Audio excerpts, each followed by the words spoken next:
Hi, welcome to Crafting with Kimberly. I'm Kimberly Canale, and today we're going to make felted hearts. You can see that I've decorated this with some white, some plain little red ones, hung it on some fishing line with some beads. This one, I did plain hearts, but then decorated with little tiny beads. So it's really easy to do. Felting is basically yarn that isn't yarn yet. You get wool roving, and it looks like this. This is basically coming off of a sheep or an alpaca that hasn't been turned into yarn yet. So you can see it's just very fluffy. What they do is they shave them, and then they put the wool on a card with if you've seen those prickly dog brushes, and they basically brush it out, brush it out, brush it out, and in the end you get something that looks like this. Now if you wanted to turn this into yarn to knit or to crochet with, what they do is they either put it on a bobble spinner or one of the spinning wheels, and as it spins and goes through and pulls down in gravity, it turns it into a strand. And then the more strands you spin together, that's how thick your yarn is. So basically a worsted wool yarn is 4 strands of this spun together and then turned together. But to be able to felt, we use the wool roving before it has been spun.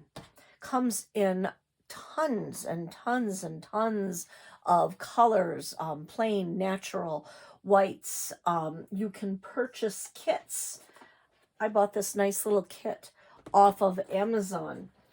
In it, it has a ton of tiny little packages of the wool roving, multiple colors, so tons of little ones like that. This particular kit came with a whole bunch of things in it. It had some like jewelry making supplies, some keychains, some finger guards if you don't want to stab your finger. I don't personally like them. I don't use them. I just stab myself. Came with a couple needles, packages of needles, clipper, some jewelry tools.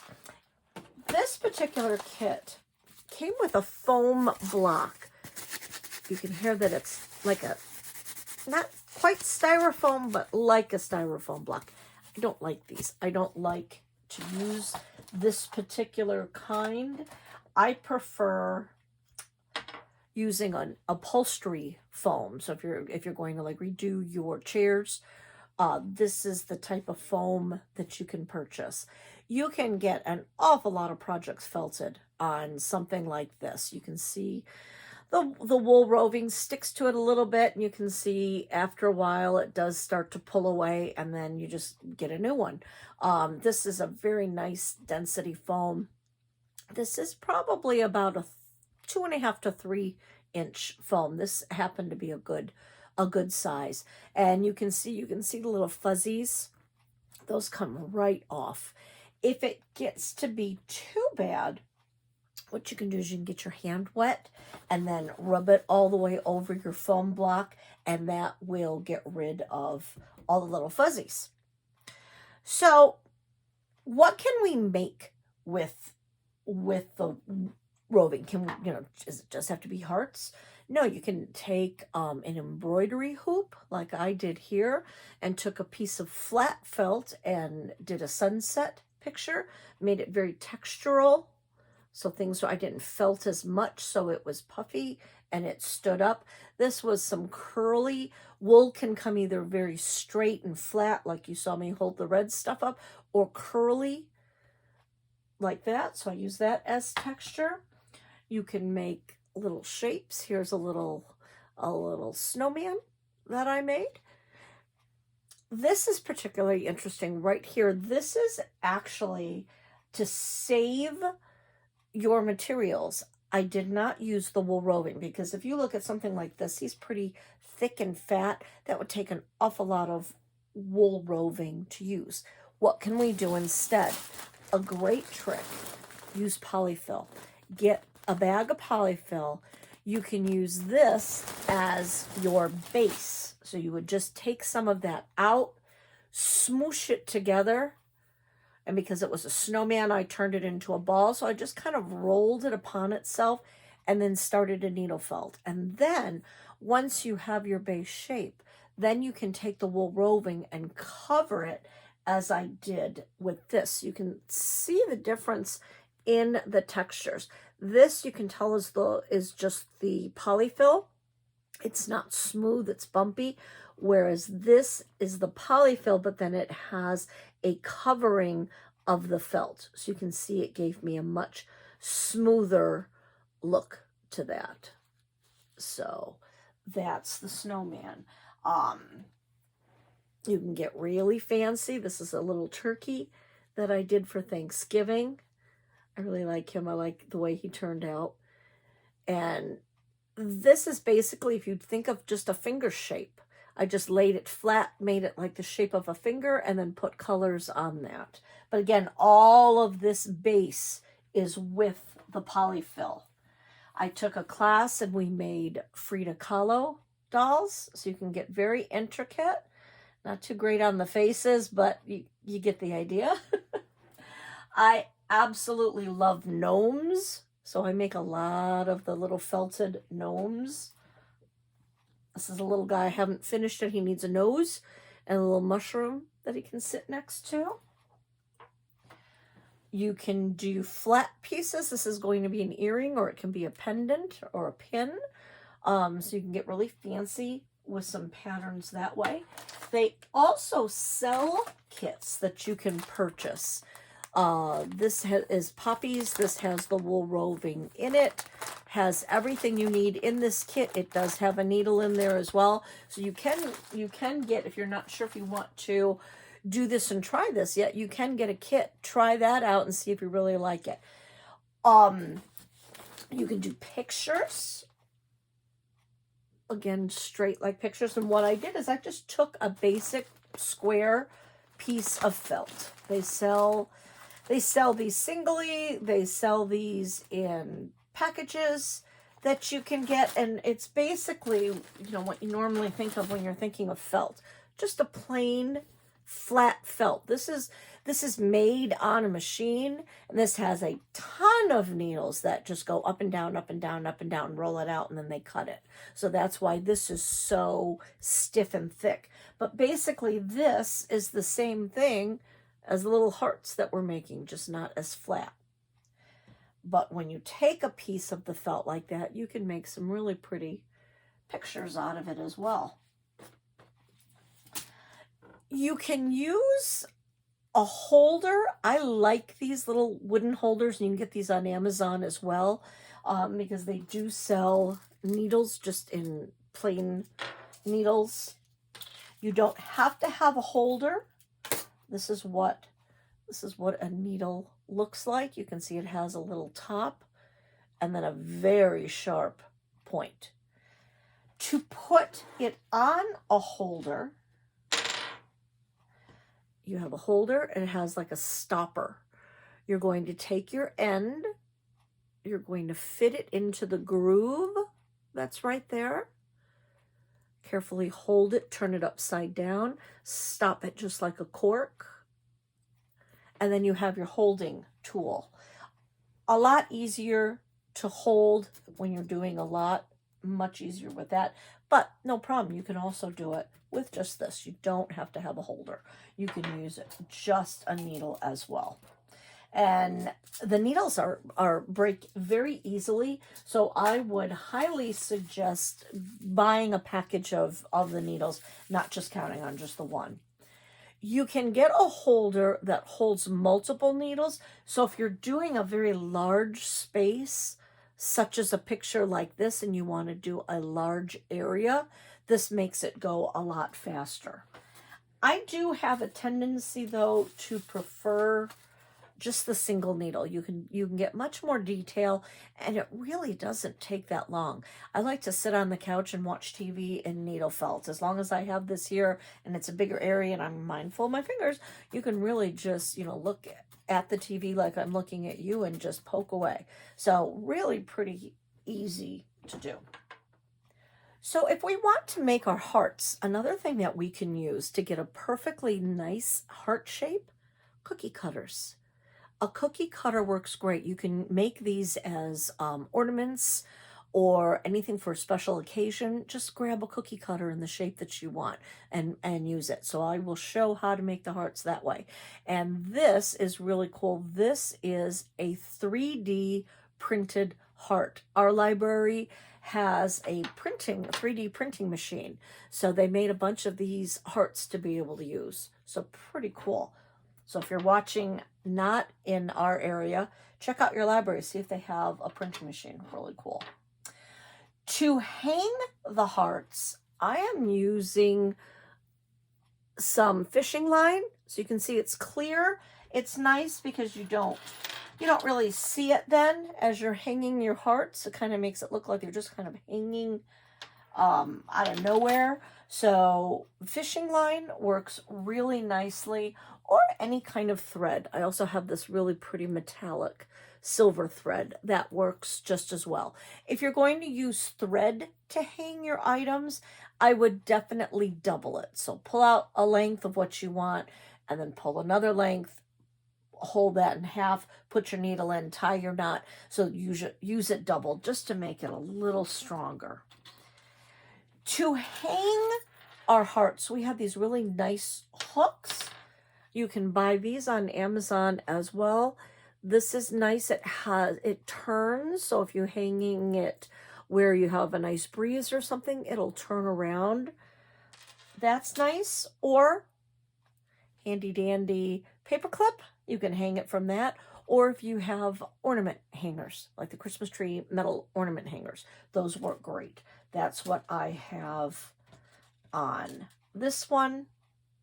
And I just kind of folded it in a heart shape because I actually put this on a vase of flowers that I had. So it was hanging on the vase. So, and then added some beads.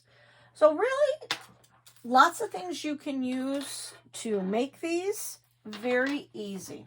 So I'm going to turn the camera around so you get a closer view of the actual felting process. So let's begin the felting process. I'm going to take my wool roving.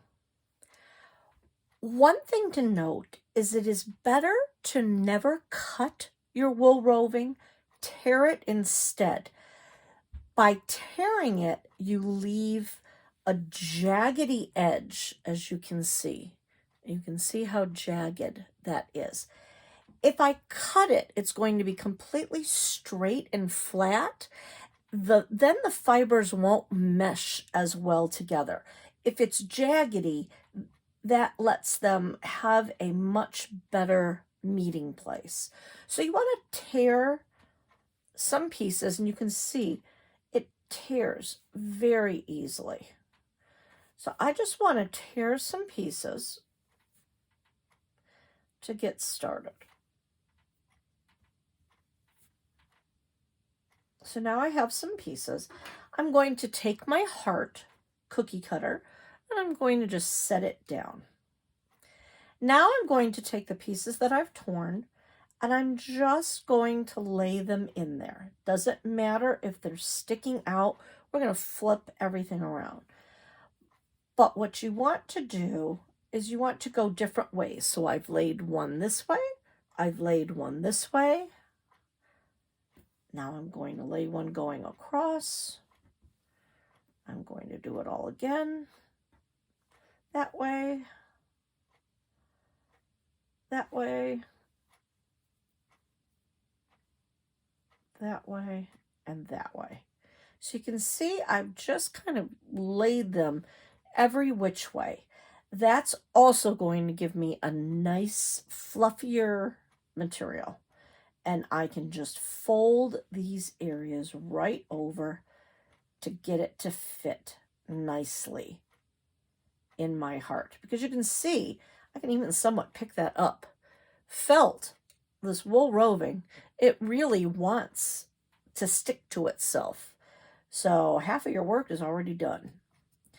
If you're using a shape, a cookie cutter, what I would do is carefully go all along near the outside edge. And you just start by picking it up and poking it in. Now, I am not taking my needle, and pushing it all the way down. I'm not doing that. I'm barely touching this. This is just, if I were to do this on a hard surface, I would certainly break my needle. You're just basically using this as a soft surface so your needle doesn't break. So you're more pushing on your wool, your fibers. But by going around in a circle, all around the shape of your cookie cutter, it's giving you a nice edge. So I always like to start with that, because if you just go right around, a little bit now in the middle. So you can see I could, at this moment, I could take that off and I have a heart. I don't need to keep the cookie cutter on there. I will for just a little bit more, just to really give myself a great shape, but you don't have to. If you want to freeform your own shape, you can. So you can see I'm just gently taking this, going up and down. I like to keep my finger, just this is how I naturally hold it. It has a groove there for your hands. I just have a tendency to naturally hold it up on the top, and I'm holding it very lightly, very loosely. You're not really needing a lot of pressure. You're just really getting your basic form. Now, I've done that quite a bit. I'm going to remove that so you can see it's nice and thick, and it's a heart shape. You want to go in all the angles. I want to go in on the sides because I want a nice shape on my side as well. So I'm just poking in this way.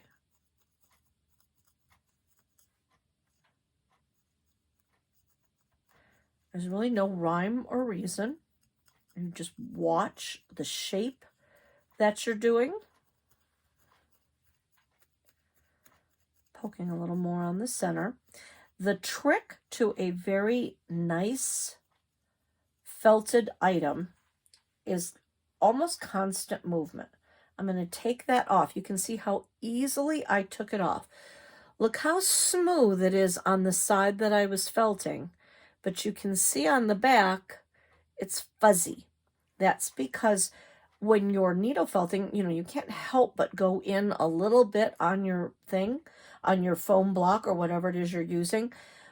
So what that does, that's taking all those fibers and pushing it in. So as I'm poking up and down, I'm pushing my fibers into whatever I'm poking up and down on.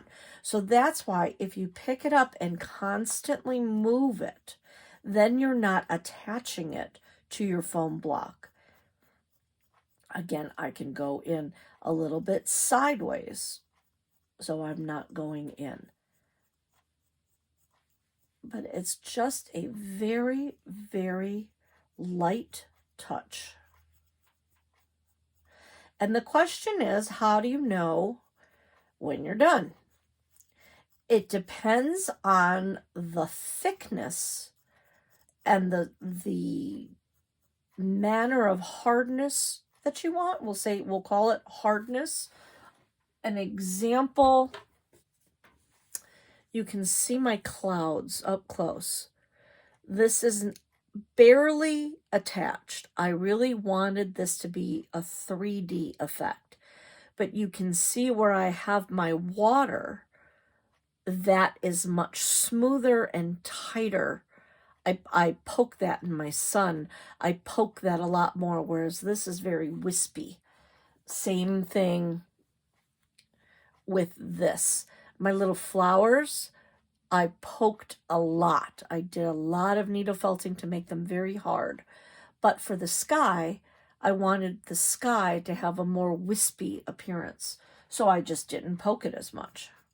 When you're doing shapes and figures, such as the turkey or the snowman, you'll see that I poked it much more. This is very stiff, very hard when you're doing shapes. So with that, you're going to poke a lot more.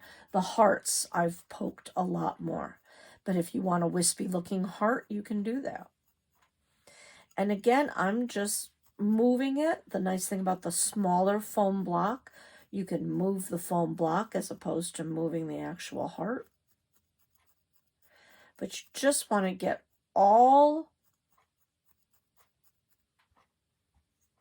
your pieces felted in together. You can tell as you hold it when it hasn't felted yet.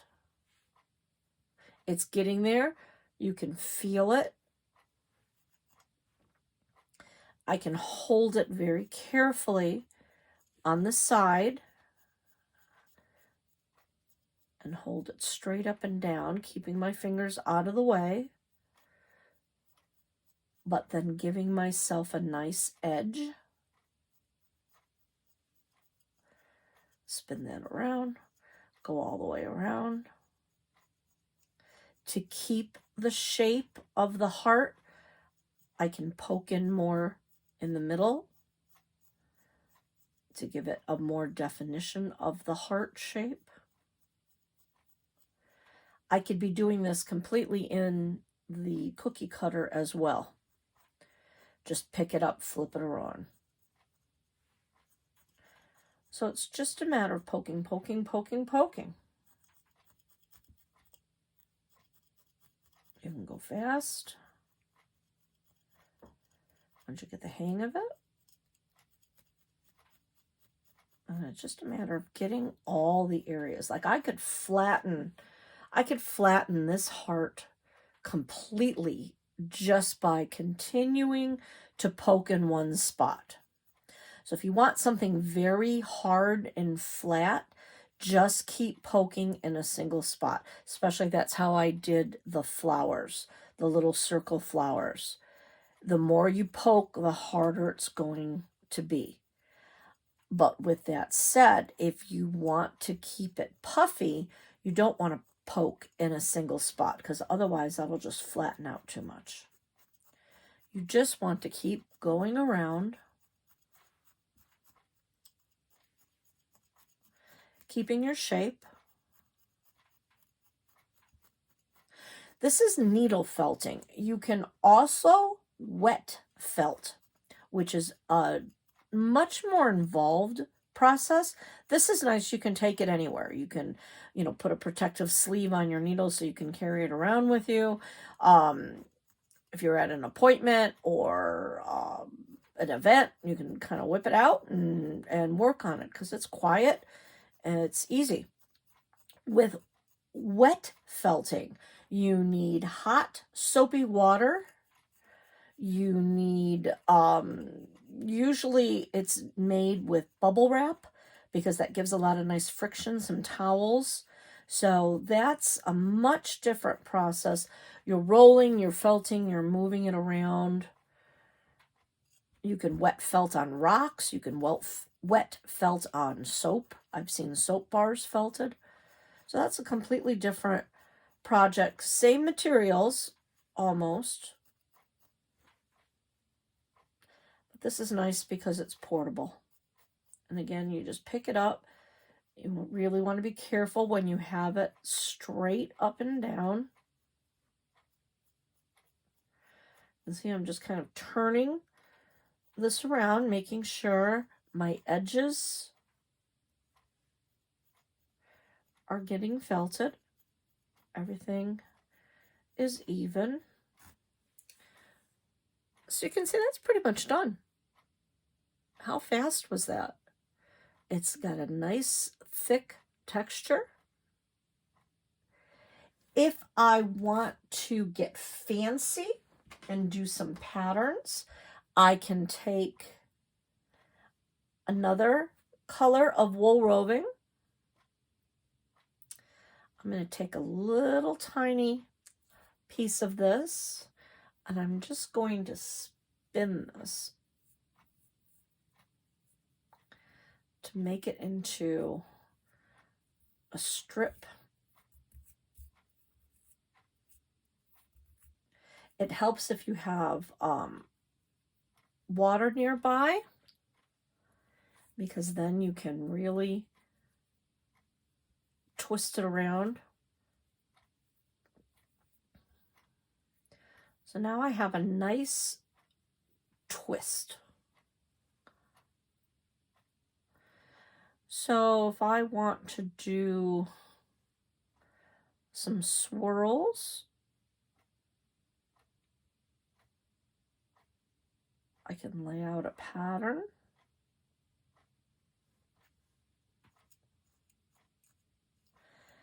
And you just basically start poking this in where you want it to be.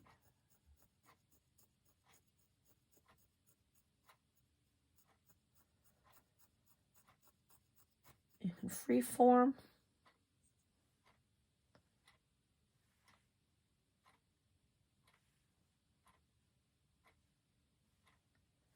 Do some curlicues.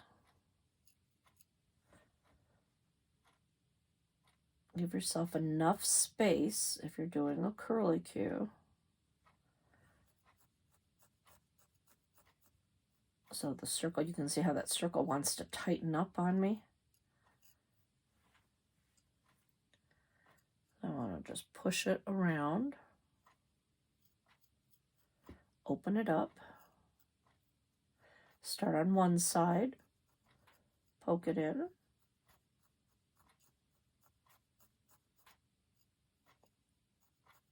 You can really use your tool to help separate, keep things open.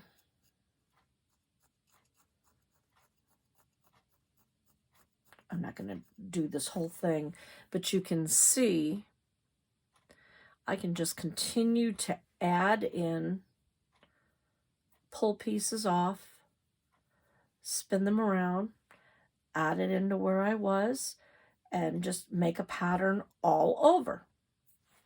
So really, really easy to do. If you want to do a shape, now this little gnome, he wasn't finished, he didn't have a nose yet. So to do shapes, I'm going to do some of this peach. I'm just going to take some of this roving. That's a bit too much. He's a little guy. So I can tell I have a little bit too much. Probably going to take about half of that out. So for this, I'm just going to make a ball, basically just take my roving, roll it on up, just keep folding it upon itself, set it down, hold it.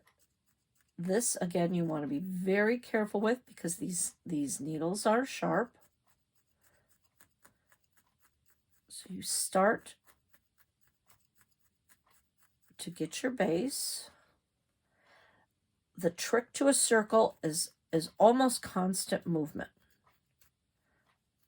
You want to keep rolling it as you go along.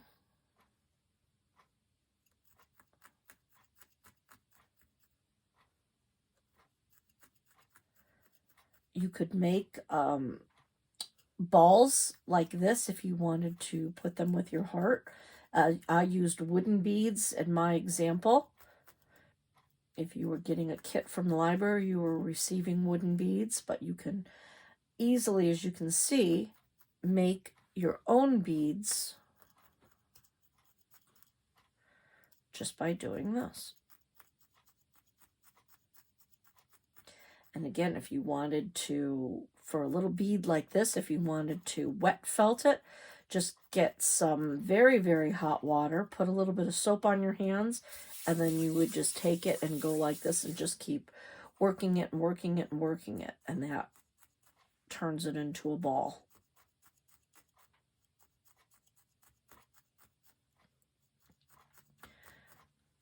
So you can see that's turning into a ball.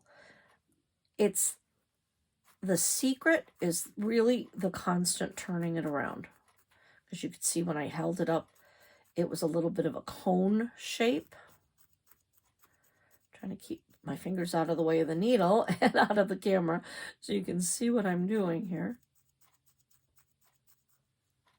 You can see this gets together pretty quickly.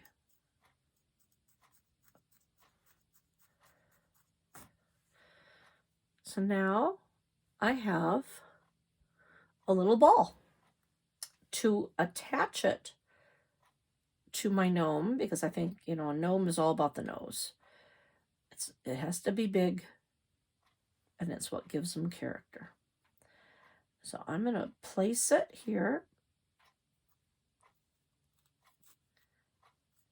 And now I'm just going to poke around.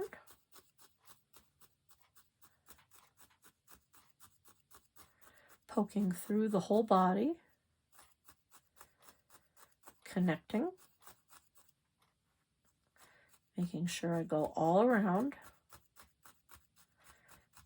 I'm going around the edges, because then that will keep it in a ball shape, but it will connect the back.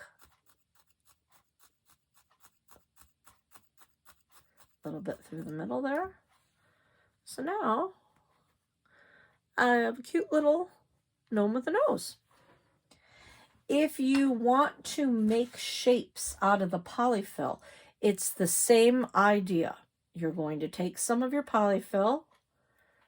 Let's make a smaller shape here.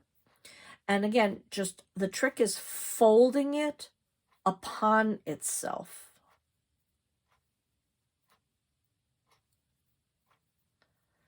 So depending on what shape I want. Here I'm making a nutcracker, but it's going to be a gnome, so he needs some arms. So you try to get the same amount of material. I'm going to this time take it and roll it in a cylinder. I'm going to start in the middle, because in this way I can hold on to it. And for this one, I am somewhat going into the foam a little bit more. This is a different material. It works up quickly, but you'll feel it's a different feel of how it felt. A little louder, you can hear that. But again, picking it up, moving it around, so I'm not connecting it in. And with this, because it's a shape, I want to keep twisting. Again, they do sell the finger guards. But if you're really careful, just be very mindful of where your needle is. But I always laugh and say, you know, unless you draw some blood, you're not a real crafter. I don't think I have any fingerprints between glue guns, and I don't think I can ever felt without stabbing myself. So I have a supply of Band-Aids on hand, but it's really not that bad. I'm going to fold this on itself.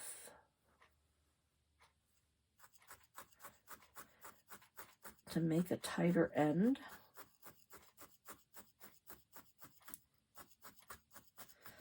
And it's just a matter of going around and around and around and around until you have the thickness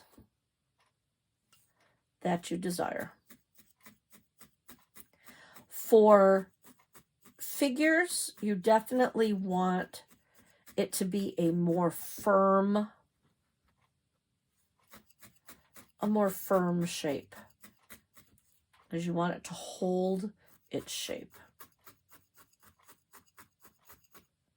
Another trick that you can do is if you do a straight line,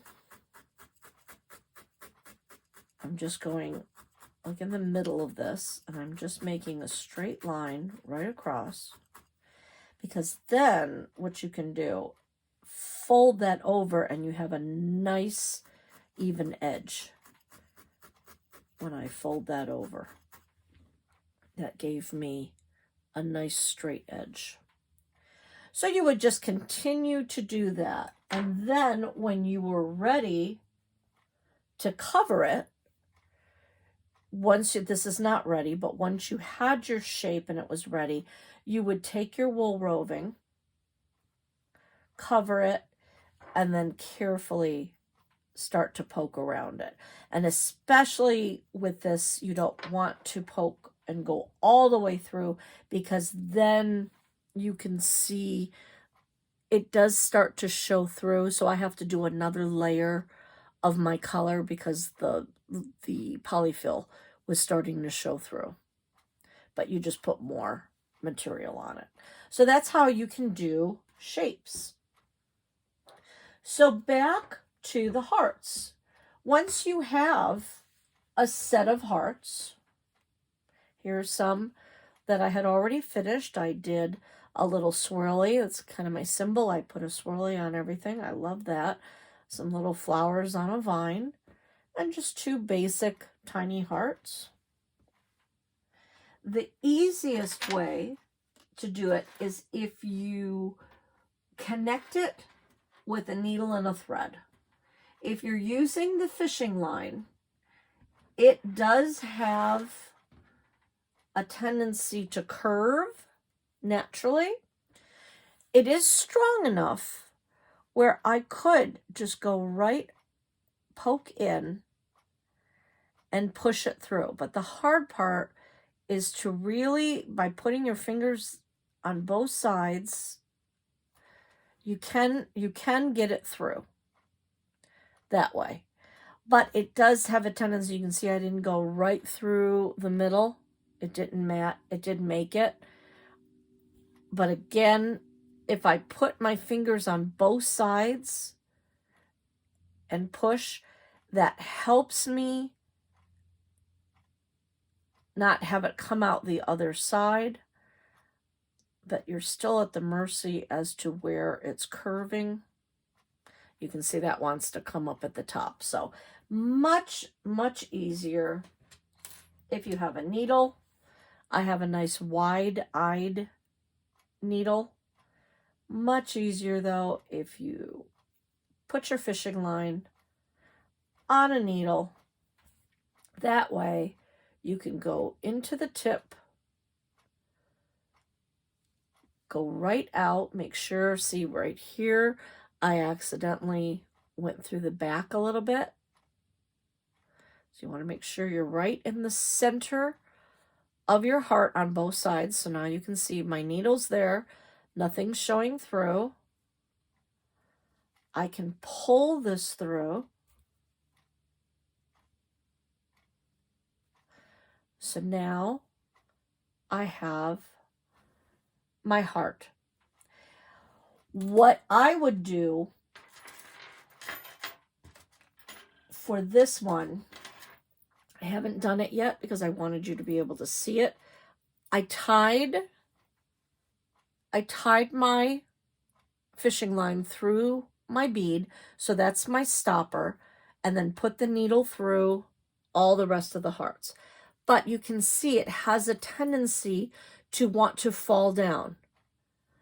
So what I would do is, once you have your placement of where you want it, say I want my heart right there, what I would do, I would pull it down.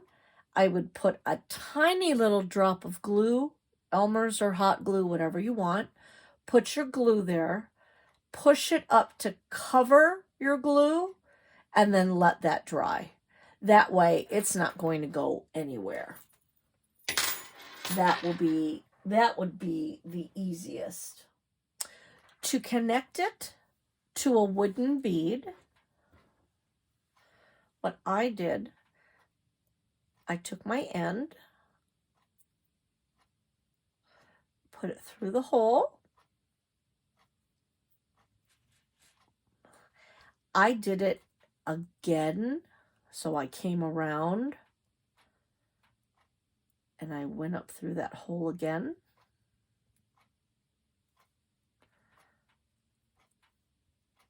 So then it definitely held on to it, and then just tie a knot.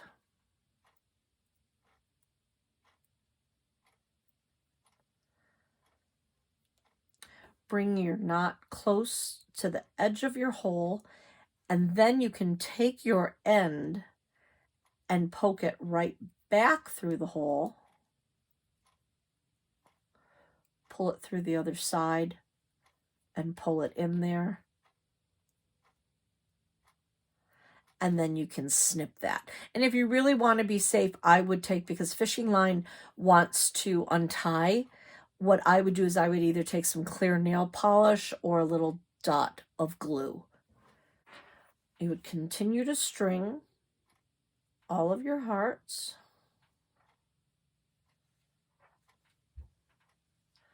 Again, a nice longer needle is easier than one of the smaller short ones.